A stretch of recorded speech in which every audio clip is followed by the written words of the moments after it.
पितरों का प्रवाह चल रहा है, एक चेतना की यात्रा चल रही है। 0 और 1 दोनों है ना। देखो 1 को इंटीग्रेट करते करते करते अंततः 0 में जाओगे ना, वो मूल 0 में। देखो इस बीच में बहुत सारे 0 है, अंतर ब्रह्म के 0 भी होंगे। ब्रह्म के भीतर भी क्या होते हैं? ब्लैक होल्स होते हैं। ब्रह्म के भीतर भी होते हैं, ब्रह्म के बाहर भी होते हैं। ब्रह्म के बाहर के ब्लैक होल्स ब्रह्म को खाते हैं। यूनिवर्स के बाहर के जो ब्लैक होल्स है ना बड़े, वो ब्रह्म को खाते हैं। अंतर ब्रह्म के जो ब्लैक होल्स है ना, वो तारे खाते हैं। सूर्य जैसे तारे या सूर्य से बड़े बड़े तारे। सूर्य तो छोटा तारा है ना, छोटा सा तारा है, इससे हजारों लाखों गुना बड़े तारे होते हैं। तो अलग अलग जीव। अब वो छोटा जीव है तो अपने से बहुत छोटे जीव को पकड़ के मार के खाएगा ना। अपने से बड़े जीव को मार के खाना थोड़ा मुश्किल काम होता है ना, है ना। उसकी जितना क्षमता हो उस हिसाब से ही तो खाएगा ना, ठीक है ना। एक चीता शेर लायन का शिकार करेगा और लायन को मार के खाएगा एक चीता, ऐसा तो नहीं होता ना। तो वैसे वैसे ब्लैक होल्स होते हैं, है ना। तो वापस लौटोगे,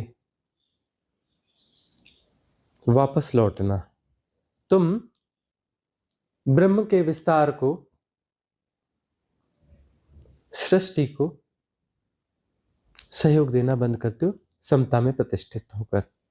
मतलब तो अब तुम बटना बंद कर रहे हो, स्प्लिटनेस को बंद कर रहे हो। साधना का मतलब तुमने अब स्प्लिटनेस को,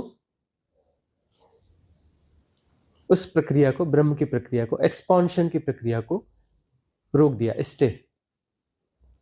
और नहीं फैलना है, उस तरीके से नहीं फैलना है, विभाजित होके नहीं फैलना है, विभाजित होके नहीं फैलना है, युग्मित होकर के फैलना है, विभाजित होकर के नहीं फैलना है, टुकड़े टुकड़े होकर के नहीं फैलना है, इंटीग्रेशन के साथ फैलना है।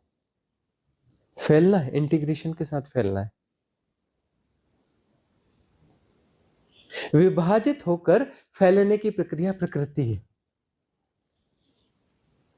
और उसके बच्चे पैदा हो गए, और उसके बच्चे पैदा हो गए, और उसके बच्चे पैदा हो गए, यह प्रकृति है, यह प्रकृति है। विभाजित होकर फैलना प्रकृति है। संलयित होकर फैलना परमात्मा है। संलयित होकर के फैलना परमात्मा।